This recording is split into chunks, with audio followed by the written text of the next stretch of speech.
Bueno, buenas tardes a todos. Gracias a la organización por permitirme estar una edición más aquí en Navaja.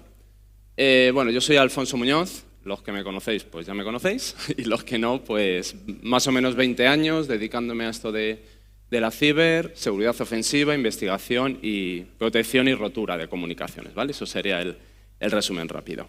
Bien.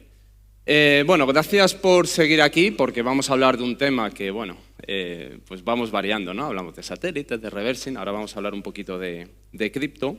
Y os voy a hablar un poco de una cripto que a lo mejor no es tan conocida, que es la criptografía postcuántica.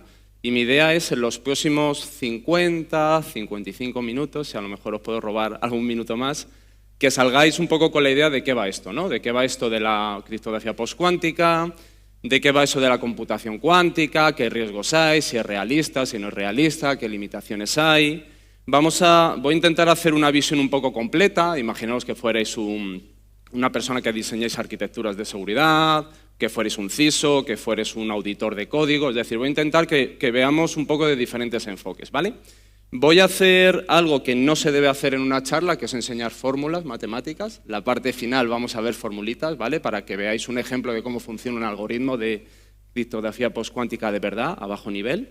Y luego, bueno, veremos cosas de cómo se puede programar, etcétera. Y así un poco la idea es que tengáis esa visión global, ¿vale? Lo voy a intentar y luego pues me decís al final de la charla quién se ha dormido, quién ha desconectado a los 10 minutos o a quién le ha resultado interesante, ¿vale? Desde hace bastantes años, aunque yo la mayor parte de mi tiempo profesional lo dedico a la seguridad ofensiva y a la investigación, pero me interesa mucho todo lo relacionado con la criptografía aplicada. Y cuando digo criptografía aplicada, quiere decir todo aquello que en muchos de los libros que están ahí abajo, quitando el mío de la izquierda, ¿vale? En muchos de esos pues no se cubre habitualmente. Habitualmente lo que se cubren pues, son los algoritmos, pues los parámetros, este tipo de cosas que es necesario, es importante, pero que muchas veces no es suficiente. Si os acordáis, hace unos años, ya con esto de la pandemia no he perdido un poco la referencia, aquí estuve en Navaja hablando de un poco de vulnerabilidades de criptografía que se habían publicado en TLS, lo tenéis ahí en un libro gratuito en el GitHub, si lo queréis descargar, en el que se puede ver muy bien eso, ¿no? Cómo se puede atacar y proteger la criptografía, pero en el mundo real. Y eso va mucho más allá del diseño de algoritmos. Un ejemplo que a mí me encanta siempre destacar es, por ejemplo, cuando mezclan la criptografía con algoritmos de compresión. En la mayoría de escenarios donde veáis un algoritmo de compresión y un algoritmo de cripto, la cripto de alguna manera se va a poder debilitar, ¿vale? Y eso solo te lo da, pues eso, el estudiar, el aprender y no hay mucho, ¿no? Y creo que este tipo de charlas y otras, ¿no? Pues por ejemplo de mensajería instantánea, ¿no? Pues tenéis por ejemplo a Raúl con su charla de WhatsApp y alguna que hay de Telegram, etcétera. Pues la idea es que intente ayudar en todo esto. No tengo tiempo de hablar de la base de cripto, ¿vale? De lo típico, espero que no se pierda mucha gente en el camino, pero un poco la idea es, bueno, con esa base, ¿no? Criptografía simétrica, hashes, números aleatorios y todo lo nuevo que se está haciendo, ¿vale? Pues intentar entender por qué tiene sentido esto de la criptografía postcuántica. Vale, ¿dónde está el problema? Seguro que todos lo conocéis, algunos lo habréis leído más, otros menos. Todo surge con la problemática de la computación cuántica. Hasta ahora diseñar un algoritmo de cripto era más o menos sencillo. Tenemos la ley de Moore, sabemos cómo evoluciona la tecnología, tenemos primitivas matemáticas que, bueno, más o menos se conocen bien desde hace décadas y podemos estimar cuál es la capacidad de un atacante. Incluso un atacante que no sabemos ni qué ordenadores tiene ni cuánto dinero se puede gastar, ¿vale? Pero bueno, más o menos, pues así hemos ido trabajando en las últimas décadas y bueno, de momento las cosas funcionan, ¿no? El comercio electrónico no se roba mucho o no tanto como les gustaría a los malos. Pero claro, aquí aparece una nueva variante, ¿vale? Que es la computación cuántica, que es cómo poder utilizar la mecánica cuántica y la física cuántica para construir un nuevo tipo de ordenadores. Esto de usar la física cuántica y la mecánica cuántica puede parecer extraño, pero desde hace mucho tiempo nuestra sociedad moderna ya depende de la física cuántica. Y hoy os he puesto pues, bueno, un poco pues, de todo lo que dependemos, ¿no? Transistores, láseres, cualquier dispositivo médico avanzado pues, usa la física cuántica, ¿vale? Pero ¿qué pasa en cripto? Pues que tenemos un problema, ¿vale? No sé de aquí cuántos... ¿Se ve un poco borroso? Bueno, no sé de aquí cuántos más o menos conocéis el tema más o menos en detalle de la computación cuántica, pero simplificándolo mucho, como sabéis, la computación clásica tenemos transistores, pasa corriente, no pasa corriente, un 0 y un 1. En la mecánica cuántica es un poquito más complicado y en algunas cosas me vais a permitir que lo simplifique, ¿vale? Porque si no, no tendríamos tiempo. Normalmente en la mecánica cuántica tenemos, la mejor manera de describirlo es con esta esfera que tenemos y podemos ver, digamos, probabilidades de estados de partículas. De tal manera que simplificándolo muchísimo es como si tuviéramos a la vez bits ceros, bit 1 y probabilidades entre ceros y 1. Es decir, tenemos probabilidades de estados y la gracia de estos ordenadores cuánticos es que podemos en determinados escenarios provocar superposición, ¿vale? Superposición de esas partículas, de tal manera que podemos hacer cálculos muy rápidos. ¿Eso quiere decir que podemos hacer cualquier cosa más rápida que con un algoritmo o con una máquina tradicional? No. Primero, tiene que existir una máquina adecuada y tiene que existir un algoritmo que se aproveche de esas propiedades, ¿vale? Desde el punto de vista de cripto, hace ya años, en la década de los 90, se descubrieron una serie de algoritmos, que básicamente, que era el algoritmo de Shor y el algoritmo de Grover, que en el caso de existir ordenadores cuánticos con una serie de propiedades, de qubits, pues sería factible anular determinado tipo de cripto, ¿vale? Sobre todo criptografía asimétrica, los que conozcáis, RSA, el Gamal, curvas elípticas, etc. ¿Cómo de rápido? Bueno, ahí os he puesto una gráfica que es un poco así muy conceptual. Básicamente lo que viene a decir es que si un ordenador de esta naturaleza existiera, daría un poco igual el tamaño de clave que eligiéramos, porque ya el problema no sería exponencial con la clave o superexponencial, sino que sería pues casi lineal o polinómico, ¿vale? Entonces, bueno, en teoría pues tenemos un problema. Entonces aquí la duda que muchos podéis tener, ¿no? O que yo también tenía es, bueno, ¿esto es realista o es un ejercicio más teórico? ¿Cuánto va a pasar? Y si pasa, como ingenieros, ¿qué podemos hacer? ¿Vale? Entonces un poco voy a intentar responderos algunas preguntas, ¿vale? Y a ver si os convenzco. Lógicamente esto es un problema. En las últimas décadas ha habido básicamente dos grandes disciplinas para intentar protegerse frente a un computador cuántico. La criptografía postcuántica y la criptografía cuántica. Para ver un poco el nivel os voy a hacer una pregunta, ¿vale? Levantar la mano. La pregunta es sencilla. ¿La criptografía postcuántica es la sucesora de la criptografía cuántica? Quien piense que sí, que levante la mano. Venga, quien piense que no, que levante la mano. ¿Que sí nadie? ¿Alguien que sí? Bueno, ¿por qué suelo poner esta pregunta? Porque esto fue lo que me contestó un jefe mío en una antigua empresa, ¿no? Del potencial de esta tecnología, y lo que viene a reflejar es que no tenía absolutamente ni idea, ¿no? de nada de esto. Básicamente son dos disciplinas que solucionan el problema, pero muy diferentes, ¿vale? La criptografía cuántica es generar claves aleatorias, ¿vale? Utilizando diferentes mecanismos, y la criptografía postcuántica son algoritmos en software, típicamente, que se ejecutan en ordenadores convencionales, ¿vale? ¿Qué vamos a hacer en la charla de hoy? Pues nos vamos a centrar sobre todo en la criptografía, lógicamente, postcuántica. La criptografía cuántica a día de hoy, se ha investigado mucho, ¿no? En fibra óptica, fotones, en espacio libre, pero a día de hoy hay mucho trabajo hecho precisamente con satélites, ¿no? Con comunicaciones seguras entre estaciones de tierra y satélites, aprovechando diferentes propiedades de la mecánica cuántica, ¿vale?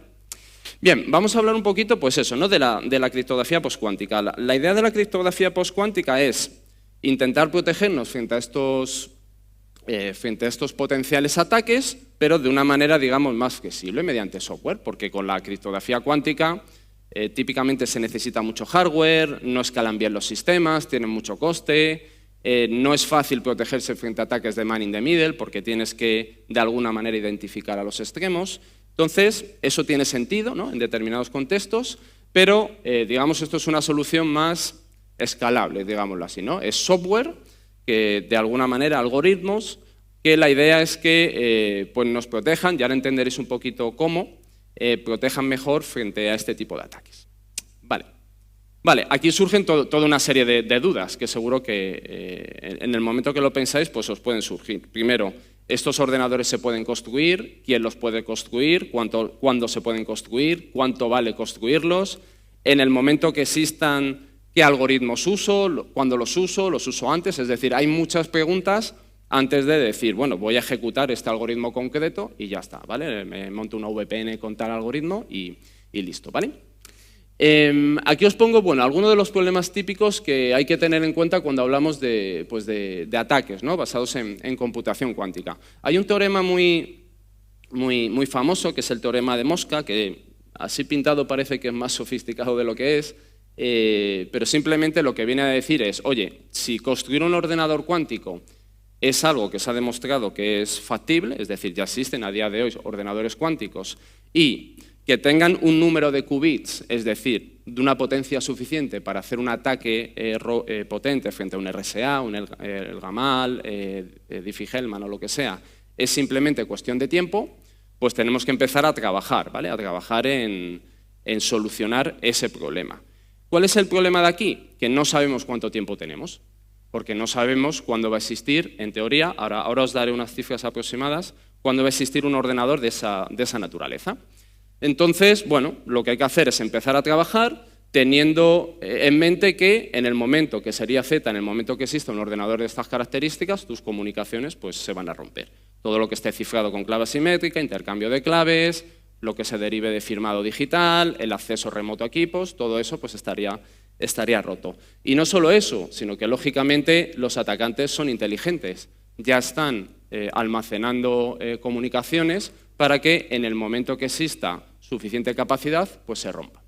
En general, si nuestra información es más o menos tiene corta duración, pues esto no nos importará, pero hay muchos escenarios donde la información puede tener validez de décadas. Entonces, bueno, es algo que tenemos que tener en cuenta. Os pongo ahí arriba problemas reales de asimetría y convergencia. ¿Qué quiere decir eso? Yo no sé quién va a tener este ordenador ni cuándo lo va a tener. Y probablemente cuando lo tenga y cuando lo sepa, habrá una diferencia temporal y nunca sabré realmente cuál es su capacidad de ataque frente a mi capacidad de defensa. Es decir, lo que os decía antes de la ley de Moore, pues aquí es más difícil de estimar.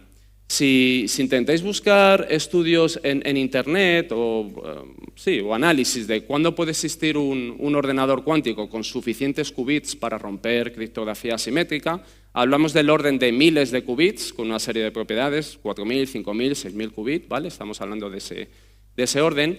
Aquí os he reflejado un poco, bueno, algún intento de intentar saber cuánto tiempo se puede tardar. Aquí os he dejado unas encuestas, ¿vale? Que los hace el Global Risk Institute, diferentes años, que pregunta básicamente a una decena de expertos a lo largo del mundo, pues que den una fecha, básicamente cuándo puede existir, ¿vale? Ahí tenéis a Ignacio Cirac, a Peter Shor, bueno, a los principales científicos, ¿no? Que tienen conocimiento en estas materias. Si veis un poco el rango temporal suele estar más o menos de 15 a 30 años, ¿vale? Lo ponen en ese rango temporal. Más o menos el 50% de los encuestados estaría en torno a los 15 años, ¿vale? Y de ahí pues va creciendo hasta el 100%, hasta los 30 años. Por tanto, me diréis, joder, Alfonso, me vienes a contar un problema de dentro de 15 años, como que no tengo yo problemas a día de hoy, ¿no? Con solucionando el ransomware, ¿no? o cualquier cosa. Entonces, la idea es justificaros por qué a día de hoy mucha gente ya está trabajando en un problema que en teoría parece para dentro de décadas. Y de hecho, las previsiones más optimistas que yo conozco vienen sobre todo de ingenieros de IBM que vienen a afirmar que un ordenador de estas características podría estar en un rango de 2 a 5 años, ¿vale? De hecho, esta noticia es del martes, ¿vale? Un nuevo ordenador que ha publicado IBM de 433 qubits. Afirman que para el año que viene tendrán de 1000 y pico y piensan que ese modelo puede ser escalable en unos 2 años para llegar hasta 16.000 qubits. No sé cuáles son las propiedades, no me ha dado tiempo porque la noticia es del martes, estudiar, ver cuáles son las propiedades reales de este ordenador, porque dependiendo de cómo esté, cómo sea, ¿no? Esos qubits y esa configuración, pues puede ser un problema serio, más temprano de lo que aparentemente pensamos, ¿vale? ¿Quién puede construir un ordenador de estas características? Bueno, es difícil saber primero cuánto cuesta, ¿vale? Porque son secretos, ¿no? Muchas veces comerciales. Hace años se estimaban en el entorno de miles de millones de dólares, ¿vale? Para romper claves de tamaño actual, con lo cual, si eso se mantiene así, pues al final estos tipos de ordenadores solo van a poder ser gestionados pues, por grandes organismos, ministerios de defensa, es decir, entidades con suficiente presupuesto para poder gastarse miles de millones en este tipo de aparatos. Es decir, en las próximas décadas no vamos a ver un ordenador cuántico con suficiente potencia en nuestra casa, ¿vale? Eso no va a suceder con una alta probabilidad. Por tanto, vale, esto está muy bien. Aquí la pregunta es, vale, ¿qué hago ahora? ¿Vale? Estas son las estimaciones, hay posibles contramedidas, ¿qué hacemos? Pues un poco si empiezas a consultar lo que dice gente que entiende de este tema, ¿no? Grandes pues, comunidades de inteligencia, organismos de estandarización de toda naturaleza, lo que te vienen a decir y con bastante criterio es que hay que empezar ya, ¿vale? Hay que empezar ya a buscar una transición usando criptografía postcuántica para solucionar estos problemas. Ahí tenéis recomendaciones de todo tipo, ¿vale? De la NSA, el gobierno alemán, ENISA, la Unión Europea, etcétera. Probablemente el que, bajo mi opinión, el que se lo está tomando más en serio a día de hoy es Estados Unidos, porque está movilizando pues, todos los elementos, ¿vale?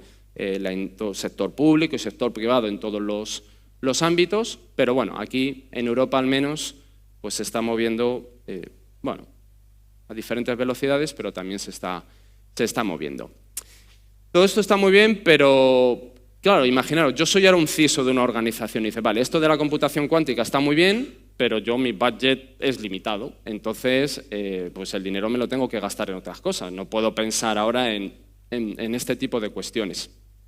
En esos casos es interesante abordar esto que os pongo aquí, ¿vale? Estos dos conceptos, la criptoagilidad y el cifrado en modo híbrido. La criptoagilidad básicamente lo que nos viene a decir es que si estamos en una organización es interesante que conozcamos dónde se usa la criptografía, cuándo se usa, quién la usa y cómo la usa. ¿Por qué? Porque si eso lo mapeáis con frameworks de ciber, que a lo mejor conocéis muchos, ¿no? Como MitraAttack, el framework de ciberseguridad de NIST, metodología Zero Trust, etcétera, etcétera. Si mapeas eso, te das cuenta que cuando vas teniendo conocimiento en cripto, vas pudiendo solucionar problemas de seguridad de todo tipo, compromiso de sistemas, en ocasiones compromisos de ransomware, es decir, hacer esto te soluciona problemas a corto, ¿vale? Con lo cual puedes invertir dinero. Y lo bueno es que esto lo necesitas hacer ya para en un momento determinado poder cambiar tus sistemas, poder cambiar tus algoritmos, porque sabes lo que tienes, sabes qué es lo más vulnerable y sabes si realmente puedes cambiar un algoritmo por otro, ¿vale? Con lo cual, pues es bastante sensato. Y la otra opción es, como luego lo veremos al final de la charla, usar el modo híbrido. Los algoritmos postcuánticos se basan en una serie de principios que, aunque ya mucho tiempo, se están estudiando mucho tiempo, en la práctica sus implementaciones pues, todavía requieren de más tiempo de análisis. Eso quiere decir que se pueden romper y de hecho ahora os enseñaré después algún caso de algoritmo que se ha roto. ¿Qué significa eso? Que puede pasar el caso que nos protejamos frente a un ordenador cuántico pero el algoritmo sea vulnerable frente a un ordenador clásico. Entonces, como hace falta en muchas ocasiones más tiempo de analizar determinados algoritmos, lo que se suele hacer es combinarlos. Hacemos operaciones con algoritmos imaginados de curvas elípticas, algoritmos postcuánticos, mezclamos el resultado y eso es con lo que trabajamos, ¿no? Pues, por ejemplo, intercambio de claves. Eso está muy bien, lógicamente pues, hay que analizar temas de rendimiento, cuestiones de latencia, etc. Así que, bueno, supongamos que os he convencido más o menos, ¿vale? Sabemos qué es esto de la computación cuántica, más o menos el rango temporal, que ya hay mucha gente seria que está trabajando en ello y que si empezamos a trabajar con la criptoagilidad, pues como es un tema bastante complejo, pues vamos poquito a poquito, ¿no? Entendiendo nuestros sistemas y llega un momento en que ya decimos, vale, para las cosas nuevas pues puedo optar directamente por nuevos algoritmos porque no supone mucho impacto y para las viejas, con mi conocimiento, pues bueno, ya puedo ir sustituyendo poco a poco las diferentes cuestiones, ¿vale? Estamos aquí. Entonces, ahora imaginaros que ya decimos, vale, pues vamos a apostar por la criptografía postcuántica. La criptografía postcuántica en realidad son algoritmos que se basan en una serie de procedimientos matemáticos, de problemas matemáticos que no son fácilmente resolubles, ni por ordenadores clásicos ni por potenciales ordenadores cuánticos. Muchos de vosotros, los que sepáis más de cripto, pues sabéis, por ejemplo, que en RSA pues está el problema de la factorización, ¿no? De producto de primos. Está todo el tema relacionado con el logaritmo discreto, ¿no? Tenemos en el gamal, curvas elípticas, etc. Aquí se busca otra serie de problemas y vais a ver que hay toda una serie como de disciplinas matemáticas.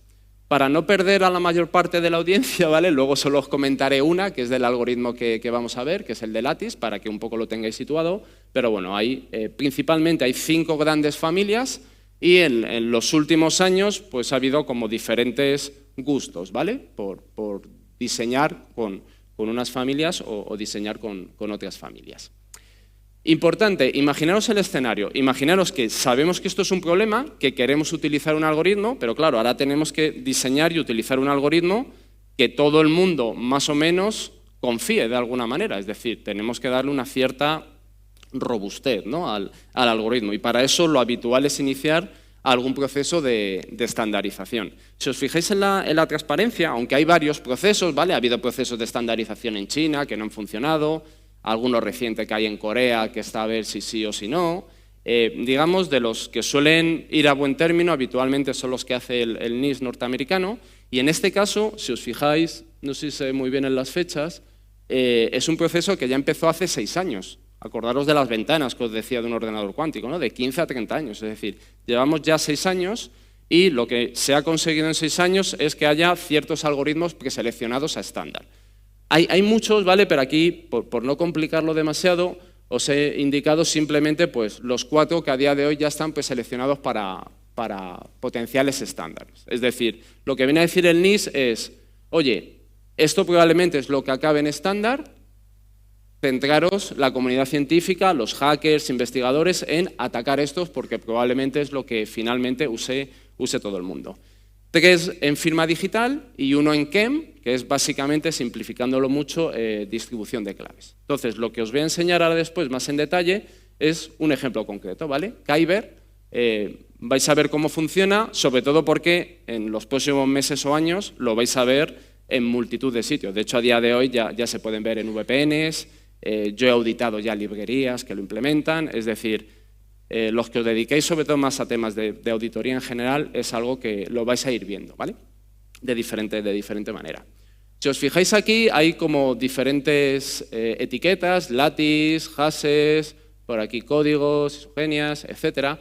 Básicamente, imaginaros que cuando tú intentas estandarizar un algoritmo, tú no sabes cuánto tiempo de vida va a tener ese algoritmo. Lo mismo estandarizas hoy un algoritmo y te tiene que durar 20 años. Por ejemplo, el algoritmo AES, el que usamos en cifrado simétrico, ya tiene, si no me falla la memoria, más de 20 años. Y eso es un problema cuando estás usando ciertas propiedades matemáticas que realmente no sabes si van a funcionar bien a lo largo del tiempo. ¿Qué hace el NIST? Pues básicamente selecciona diferentes alternativas con diferentes problemas matemáticos subyacentes, de tal manera que si hubiera un ataque demoledor a una disciplina, todavía hubiera un plan B. Y luego, bueno, pues lógicamente hay algoritmos que tienen más certeza de que pueden funcionar bien y hay otros que tienen duda, lo pasa a un siguiente proceso de evaluación y ahí pues la comunidad científica sigue investigando. ¿Por qué os cuento esto? Porque la gracia de estos procesos de estandarización precisamente es que se rompan algoritmos. Aquí os he destacado dos ejemplos. No sé si se ven bien porque yo no veo bien de cerca. 2 ejemplos en diferentes rondas. La ronda 3, que fue la ronda anterior a la preselección de algoritmos, que se rompió un algoritmo famoso de firma digital. Y en la ronda 4, que este seguro lo habéis leído en blogs porque ha sido muy mediático, un algoritmo de intercambio de claves, que es SAIC, muy famoso, que se rompió con un PC en un par de horas. Es decir, un supuesto algoritmo muy robusto frente a ordenadores cuánticos se rompió con un PC más o menos convencional en unas poquitas horas y de hecho luego se optimizó el ataque. Explicar este ataque es relativamente complejo, entonces como no tenemos tiempo, os he dejado aquí por si le queréis echar una foto, hay una serie de vídeos que están muy bien, pero os tenéis que meter muy a bajo nivel en la matemática para entenderlo, ¿vale? Entonces ese vídeo dura como 1 hora y media. Si aguantáis la 1 hora y media, yo os prometo que entendéis el ataque, ¿vale? Pero tenéis que aguantar la 1 hora y media, ¿vale? Básicamente diseñan una serie de grafos y con esa serie de grafos y de nodos consiguen acortar el camino de diferentes maneras y solucionar un problema clásico que es el problema de SIDH, que es el problema de supersingular, isogenia y Diffie-Hellman, ¿vale? Bien. Todo esto está muy bien, más o menos tenéis una idea generalizada y me quedan unos 25 minutos. Lo que quiero es que entendáis un poco cómo funciona un algoritmo concreto, para que veáis de qué va esto, ¿no? Porque os he dicho todo el rato que hay problemas matemáticos distintos y lo que quiero que veáis es realmente cómo funciona un algoritmo de esta naturaleza. Para eso voy a usar Kyber, que es a día de hoy el único algoritmo que está preseleccionado para estándar. Para que os hagáis una idea, sin ser lo mismo, es como si fuera el RSA, ¿no? O el Gamal o las curvas elípticas del presente-futuro. Entonces, bueno, para que lo tengáis ahí en mente.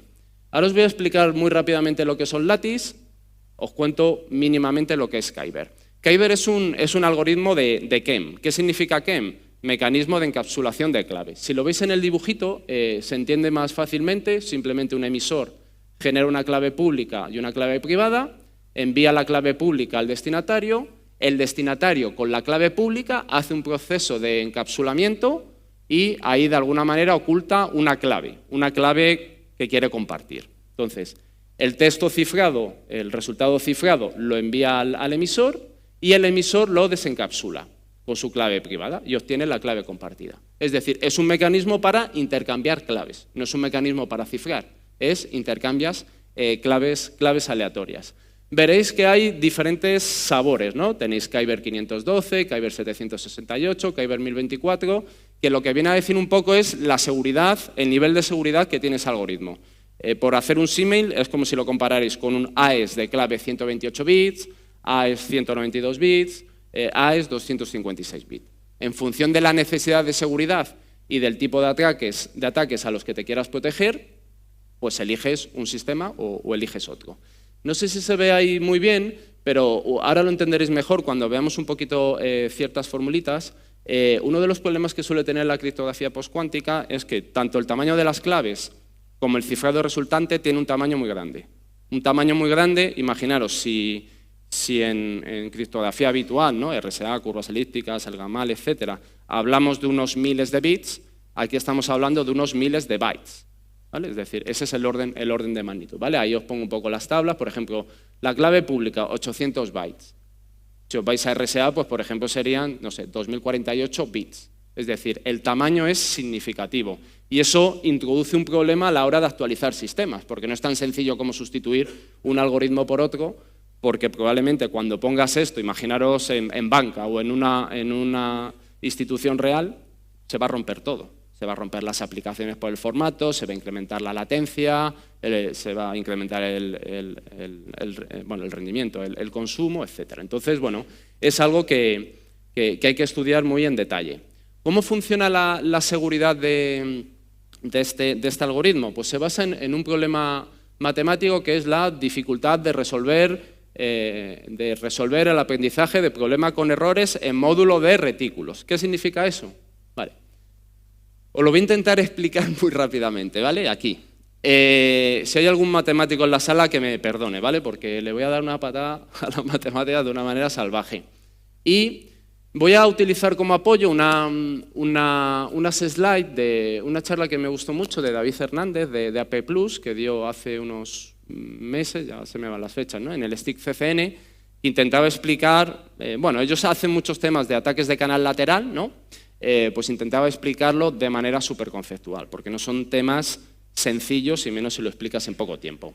¿Qué es un lattice o un retículo? ¿Vale? Si os fijáis en ese cuadradito con esos puntos, básicamente lo que define de manera muy simplificada es un espacio n-dimensional en la que puede representar una serie de vectores independientes. ¿Vale? Si os acordáis de lo que estudiamos en el instituto, lo que era un vector independiente, básicamente es que a partir de ese vector no se puede formar otro vector que no parta de él. Es decir, si son independientes, y si tú haces vectores, pues es a partir de él, típicamente multiplicando, ¿no? Por un escalar, por un número, etc. Entonces, en un entorno de retículos se define como una especie pues eso, ¿no? De base, una serie de puntos de referencia donde tú defines tus vectores. Vale.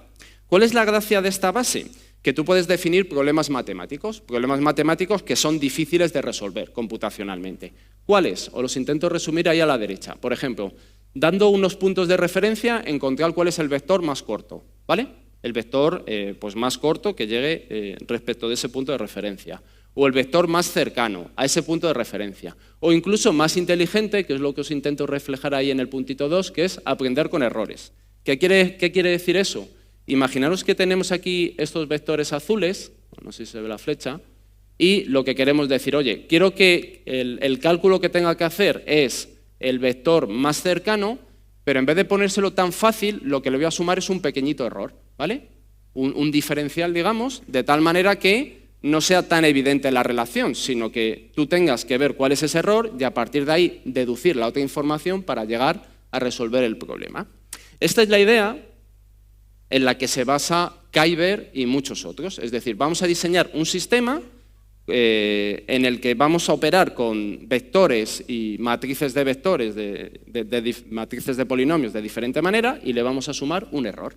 Y vais a ver que aparece el famoso MOD, los que sepáis criptografía matemática, ¿no? Lo conocéis, de aritmética modular, en la que van a aparecer numeritos, ¿vale? Números primos y cosas así, que el objetivo fundamental es que cuando nosotros hagamos operaciones, los números siempre estén dentro de nuestro conjunto de números y del formato que podemos representar. Es decir, imaginaros, si tenemos una variable de 8 bits, yo podría multiplicar el número 255 por el número 255, pero esa multiplicación sería más grande que un registro de 8 bits, ¿no? Entonces desbordaría y yo no podría hacer la inversión, ¿no? Entonces hay que utilizar la matemática para que los números estén dentro de, digamos, de ese cuerpo de números posibles. Vale, todo esto está muy bien. ¿En qué se traduce en un algoritmo? Esto es la pinta que tiene un algoritmo postcuántico, ¿vale? En este caso, Kyber. Los algoritmos postcuánticos son algoritmos asimétricos, clave pública, clave privada, ¿vale? Veis aquí, ahora os lo explico rápidamente, que tenemos clave privada, clave pública y una serie de errores. En Kyber todos son polinomios. Acordaros de, yo qué sé, del instituto, no sé, x cuadrado más x más 1, ¿no? X cubo más x más 1, lo que sea. Entonces, lo que vamos a tener aquí son polinomios con coeficientes, imaginaros 3 por x al cuadrado más 2 por más 2x más 1. Y esos coeficientes van a ser aleatorios, se van a generar de manera aleatoria de diferentes maneras. Entonces, ¿cómo funciona este algoritmo? La clave privada y pública está relacionada de esta manera.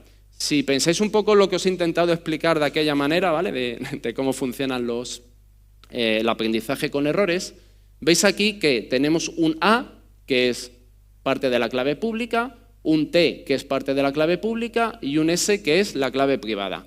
Si no existiera este E, en principio el sentido común nos dice, pues si lo público es público y hay una relación directa, pues sería simplemente hacer el proceso inverso. Entonces, claro, ¿cómo podemos dificultar eso? Pues simplemente aumentando mucho el tamaño de los polinomios, los coeficientes, etcétera, de tal manera que computacionalmente no sea posible, y además añadiendo una variable adicional, ¿vale? Que es, bueno, en este caso es un vector de polinomios, una especie de número aleatorio. ¿Qué es lo chulo de este algoritmo? Que esos números aleatorios se introducen en el emisor, pero el receptor no los necesita para recuperar el mensaje. Y esa es la magia de la matemática de este algoritmo, porque esos números aleatorios introducen un montón de propiedades interesantes, ¿no? de seguridad de los mensajes únicos, etcétera, pero el receptor no los necesita.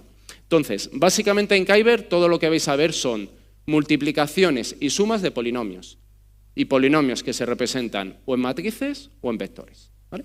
Entonces, aquí tenéis, ahora os pongo ejemplos muy rápido, ¿vale? Cómo se generan las claves, cómo es el cifrado y cómo es el descifrado. Si os fijáis en el cifrado, ya os podéis hacer un poco la idea porque la salida es de un tamaño mucho más grande que lo que queremos proteger. Porque aquí a la salida no sale solo un valor, sino que salen dos, que es U y V. Y aquí lo que vais a ver es que hacemos una operación con parte de la clave pública, con RE, que es información aleatoria al final, T, que es clave pública, RE, que son información aleatoria, más el mensaje. Y para descifrar, pues cogemos el cifrado y le aplicamos la clave privada. Vale. Os lo voy a intentar enseñar muy rápidamente en ejemplitos, ¿vale? Ejemplitos sueltos de cómo se haría esto para entenderlo si cogemos un lápiz y un papel para ver si esto tiene sentido, ¿vale? ¿Cómo se genera una clave? Pues generamos un vector de polinomios.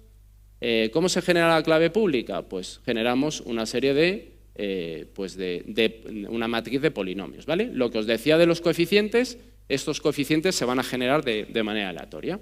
Y luego generamos un error, de nuevo, polinomios con coeficientes aleatorios. Ese sería el resultado. Si os pusierais, no voy a perder mucho tiempo aquí, pero bueno, si echarais las cuentas, pues vais haciendo esto, ¿no? Vais multiplicando polinomios, pues como hacíamos en el instituto, x al cuadrado por x al cubo, somos los exponentes, ¿vale? Y vas haciendo ahí pues tus sumas, ¿no? Yo pues le dediqué mi tiempo, ¿no? Porque me gusta entender las cosas. Entonces, pues bueno, vas haciendo tus operaciones, vas haciendo las reducciones y es verdad que todo va saliendo, ¿vale? Te calculas la clave pública y pues aquí ya es más divertido, ¿no?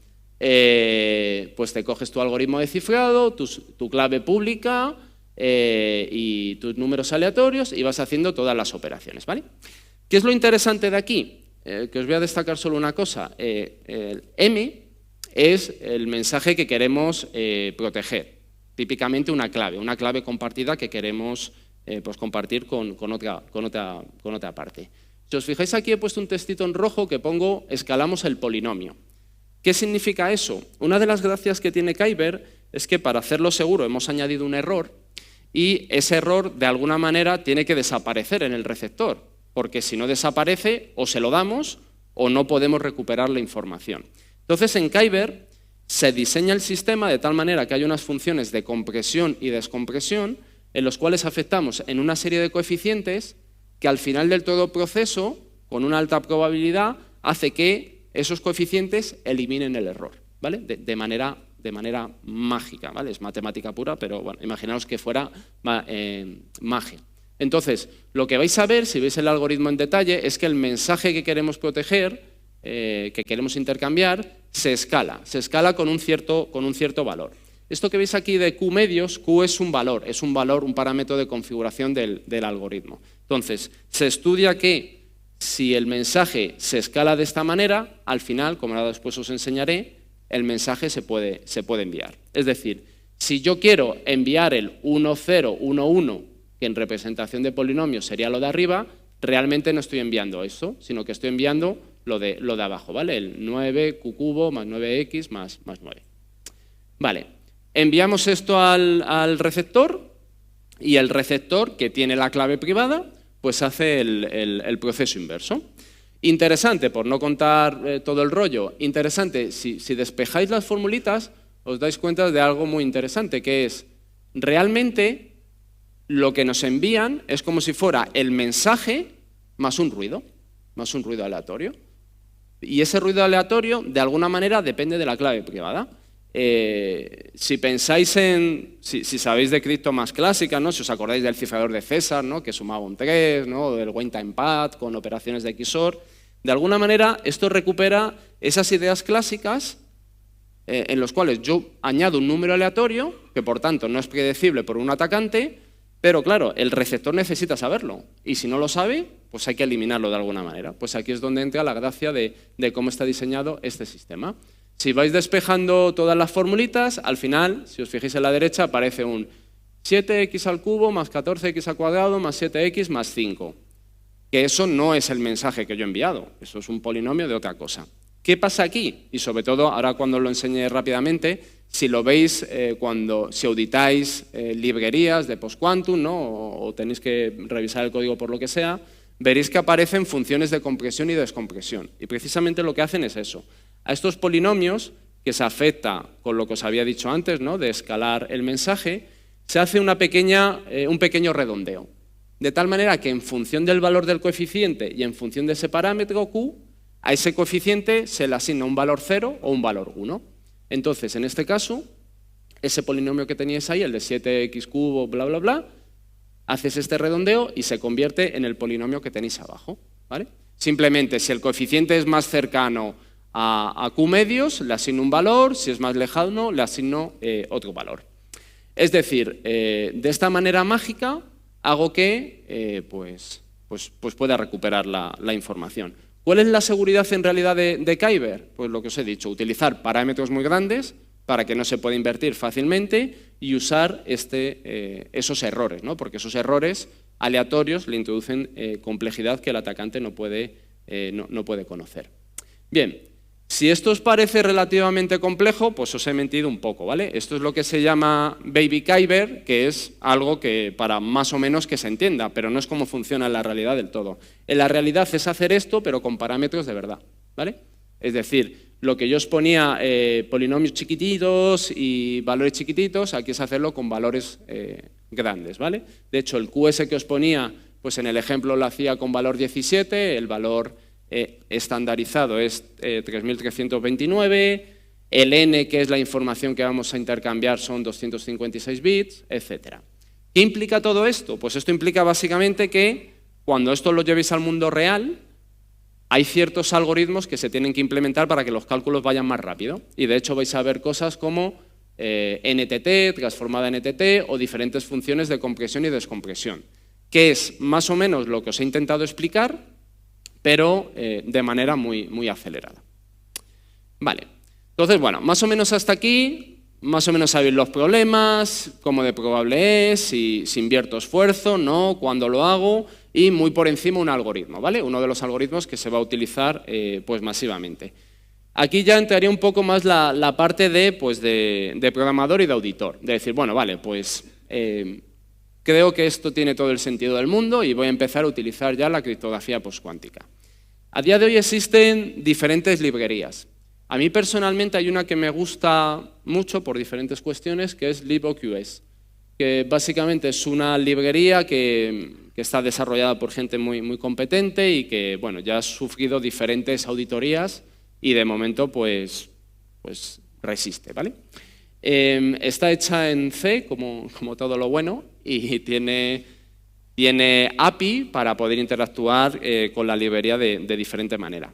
Yo lo que he hecho, para el que se anime, si es que alguno de vosotros está loco, no, si alguno de vosotros se anima, he hecho un pequeño wrapper en Python, de tal manera que, y ahí lo tenéis en el GitHub, veis cómo se compila la librería, etcétera, para que podáis interactuar con criptografía postcuántica de manera muy sencillita. Básicamente compiláis la librería de C, porque es multiplataforma, y podéis llamar a la API utilizando un script de Python. Y con eso podéis hacer lo que queráis. Podéis elegir el algoritmo que queráis. En este caso yo os he puesto aquí un ejemplo de Kyber. Y de manera muy sencillita podéis hacer lo que podéis hacer con cualquier otro algoritmo. Podéis generar las claves, exportarlas, ver el tamaño de las cosas, bueno, jugar un poquito con todo esto. Aquí no se ve nada, ¿verdad? Bueno, la idea de que lo que quería que vierais aquí era un poco el tamaño, ¿no? El tamaño de la clave pública, de la clave privada, el tamaño del cifrado que se envía y el mensaje secreto que recuperas al final. Pensar que al final recuperas 256 bits, pero lo que estás enviando son 1500 bytes, ¿vale? Para que veáis un poco las dimensiones de todo esto. Y el tamaño de las claves, si no recuerdo mal, la clave secreta está en el orden de 3000 bytes y la pública no lo veo desde aquí, creo que eran 1000 y pico, ¿vale? Bien, por último, dos consideraciones. Como todos, si utilizáis cualquier librería, o en general en seguridad, pero en este caso particular con la cripto, pues sería razonable mirar un poquito el código fuente, ¿vale? Para ver qué hace, para ver si lo que os he intentado yo resumir, pues si os estoy engañando, o bueno, si tiene sentido. Entonces, os voy a destacar muy rápidamente dos slides, y casi ya con eso ya vamos a terminar. Una es todo lo relacionado con los números aleatorios. En Kyber, uno de los elementos fundamentales para su seguridad es la generación de números aleatorios. ¿Cómo genera o de dónde lee los números aleatorios las librerías en general? Pues en las fuentes del sistema de aleatoriedad. En el caso de LibOQS, como es multiplataforma, en función del sistema operativo lo lee pues, de las típicas fuentes, ¿no? Por ejemplo, en Linux de depurrandom, que conocéis todos, me imagino, en Apple, iPhone, etcétera, de la fuente equivalente, y en Windows de la equivalente. ¿Por qué es esto importante? Porque si hay un fallo de seguridad en estos sistemas, afectaría directamente a tu criptografía, y si un atacante, imaginaros, ¿no? en mi caso, ¿no? en un determinado escenario que me dicen, oye, Alfonso, tienes que atacar este sistema con criptografía postcuántica. Pues si tengo por otras vías la capacidad de leer la generación o influir en que esos números se generen de alguna manera, pues puedo debilitar la criptografía postcuántica. Es decir, con técnicas de hacking habituales que hemos usado toda la vida, pero en este caso pues aplicado a postcuántica, ¿vale? Y aquí, la última slide, simplemente destacaros una cosa. En la referencia que tenéis arriba podéis ver un poco cómo es el esquema real de la implementación de Kyber en una librería como libOQS. Si lo veis en detalle, aunque aquí no se ve muy bien a la izquierda, veréis que en esencia es lo que os he intentado explicar con las formulitas estas, ¿no?, que hemos ido viendo. ¿Cuál es la diferencia? Vais a ver que hay funciones específicas para multiplicar polinomios de manera acelerada. Vais a ver en detalle la función de compresión y descompresión para eliminar ese error de manera sencilla. Y vais a ver que los números aleatorios no se leen directamente de las fuentes, sino que se suelen pasar por alguna función de derivación de clave, para que no haya una relación tan directa entre la fuente y el valor que voy a utilizar para proteger pues, mi información. Entonces, aquí os he dejado algunas de las funciones típicas que se utilizan y simplemente por si, no sé si todo el mundo conocéis lo que son las funciones SOF, XOF, básicamente son Extendable Output Function, que es, si conocéis las funciones de hash, M5, SA1, SA2, etc., la salida siempre tiene un tamaño fijo, 128 bits, 160 bits, 256 bits, lo que sea. En estas funciones el tamaño de salida es variable y lo puedo elegir yo. Y en el caso de libOQS y en muchas otras implementaciones de algoritmos postcuánticos se utilizan este tipo de funciones. ¿Por qué? Porque te dan mucha flexibilidad. Hay en ocasiones que quieres generar muchos bits de salida para derivar claves. En otros casos a lo mejor los quieres utilizar incluso como generadores de números. Entonces, bueno, estos son el tipo de funciones que se utilizan. Y vais a ver que hay diferentes sabores, ¿no? Shake, SA3, SA3 o lo equivalente con SA más habitual y AES, ¿vale? Entonces, bueno, que sepáis que esto es como funciona un poco a bajo nivel. Vale, 3 minutos y termino.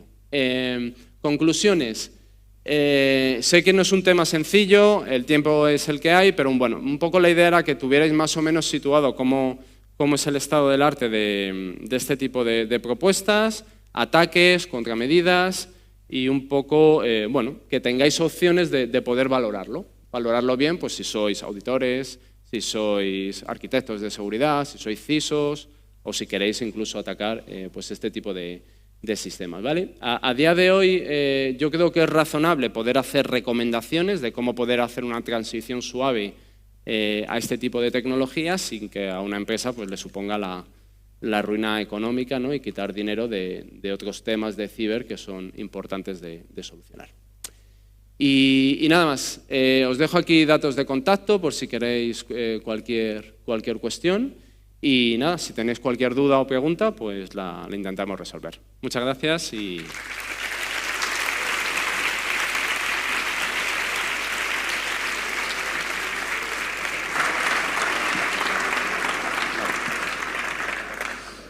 ¿Alguna pregunta? Ahí. Vamos ahí en medio. Por lo menos alguien me ha escuchado, eso siempre está bien. Buenas tardes y muchas gracias por la charla. Supongo porque me he dormido y no me entero de nada. No me he dormido, lo siento. A ver, la pregunta es, el vector este aleatorio que se añade, entiendo que es una especie de ruido, digamos que forma un poco el puesto que ocupaba la clave privada en el pasado, que era un número más o menos aleatorio. Entiendo que por el tamaño es difícil hacer un análisis estadístico, pero ¿existe algún otro tipo de análisis que se haya podido, o sea, para probar la fortaleza del algoritmo como un análisis, igual lo que voy a decir es una barbaridad, pero un análisis espectral, por así decir, bueno, más o menos por dónde se concentra la probabilidad de que se encuentre ahí? Porque he visto, a ver, en el ejemplo que era muy sencillo, que era con números pequeños, he visto que efectivamente está midiendo, entre comillas, la distancia entre el número previsto y el número que hemos obtenido. Entonces, pues ahí entiendo que con un número de 3000 y pico bits es más difícil, claro. Pero si se produce una especie de superposición... Justo eso es la decía. Primero, el atacante no conoce el valoré. El valoré no es público. El valoré va empaquetado, ¿no? en las operaciones. Y lógicamente, bueno, ahora no se ve, lo estaba proyectando, la seguridad lógicamente depende de cómo de grandes sean los polinomios y de cuántas dimensiones tengan. En el ejemplo que hemos puesto es trivial romperlo, pero con los parámetros que se han definido, no. ¿Cómo funciona en general la cripto? Me imagino que muchos lo sabéis. En cripto, un algoritmo es seguro mientras que nadie demuestre lo contrario, y mientras que no se demuestre lo contrario, tiene que ser seguro computacionalmente. Entonces, lo que se hace es eso, se hace un proceso de estandarización, la gente lo ataca de su mejor manera y consideramos que es seguro, porque nadie, en teoría, ha sabido romperlo. Y ese sería el atacante listo. El atacante tonto va a probar fuerza bruta. Entonces, si en esos dos casos parece que va bien, vamos adelante. ¿Cómo se definen los parámetros en casi cualquier algoritmo? Normalmente los ataques vienen a definir cuáles son esos parámetros, porque normalmente en los diseños hay una serie de parámetros, en función de los ataques se puede incrementar el valor, y normalmente cuando se estandarizan los algoritmos, pasó con AES y con otros, se suele poner un pequeño margen de seguridad. Porque como no sabes cuánto tiempo va a durar el algoritmo, pues es una manera un poco cutre, ingenieril, pero es que no hay otra manera. O sea, respondiendo a la pregunta es, no lo sé si se podría. A día de hoy nadie ha demostrado que se pueda, y normalmente el error no puedes acceder a él porque va empaquetado. Entonces tendrías que irte a la fuente de los números aleatorios, pero ahí ya estarías atacando a los extremos, y a lo mejor pues te resulta más sencillo robar la clave de otra manera o lo que sea que modificar la fuente de números aleatorios. Gracias. Pregunta ahí.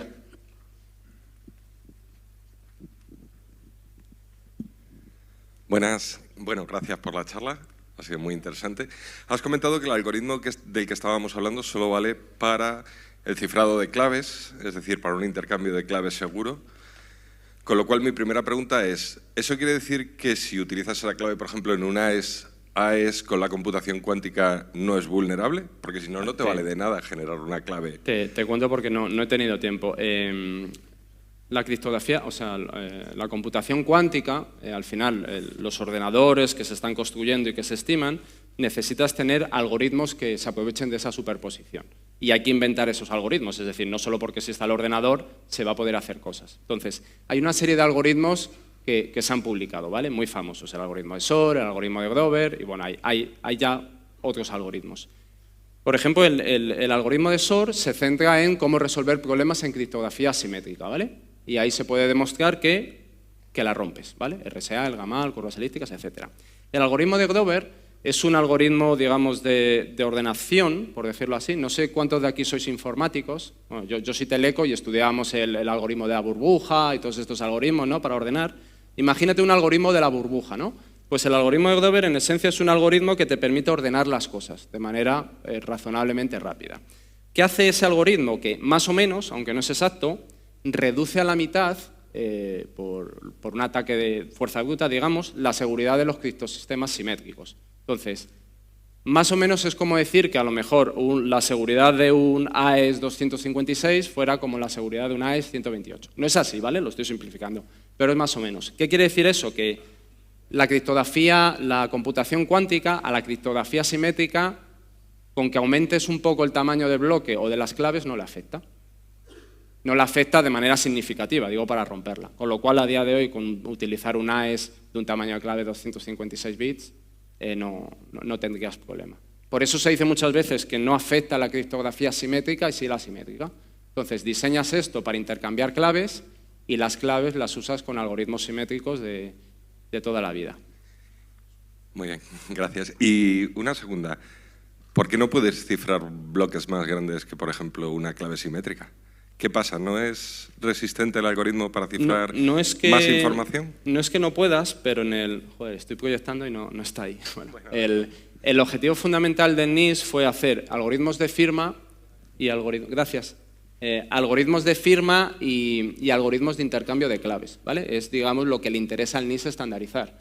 Pero hay otros algoritmos postcuánticos que sí permiten cifrar, ¿vale? Si me preguntas si pudiéramos convertir Kyber para cifrar información, si tú te metes en... Yo he jugado con LipoQS a bajo nivel, ¿vale? A muy bajo nivel. Y lo que hace la librería es que la clave secreta, la clave que quiere compartir, la genera aleatoriamente, se lo pasa a una función y lo cifra. Pero tú podrías cambiar eso y poner el mensaje que te diera la gana. Es decir, podrías hacer ñapas en Kyber para cifrar cosas, pero no es el objetivo de Kyber. Pero sí hay otros algoritmos postcuánticos que cifran, ¿vale? Si lo hace más inseguro, perdona. El tener un bloque de texto plano más grande. El problema es que no es que lo haga más inseguro, es que los algoritmos, o sea, la respuesta sería no lo sé. La respuesta, digamos, más científica con los datos es los parámetros se diseñan para poder proteger una información de un determinado tamaño, ¿vale? Entonces, tú ves, por ejemplo, ese n afecta a una cosa que ha ido muy rápida, ¿no? Que es a unos módulos que haces y demás. Esa es la información que vas a proteger. Si aumentas ese tamaño, habría que ver cómo afecta al resto de otros parámetros. Y habría que estudiarlo y habría que aumentarlo. O sea, puedes cambiarlo, pero lo mismo pues es como cuando tienes criptosimétrica con un AES y dices, no, yo voy a cifrar 1000 veces con AES. Pues eso no sirve para nada. Entonces, pues bueno, si sabes cómo funciona, pues tiene más sentido o menos.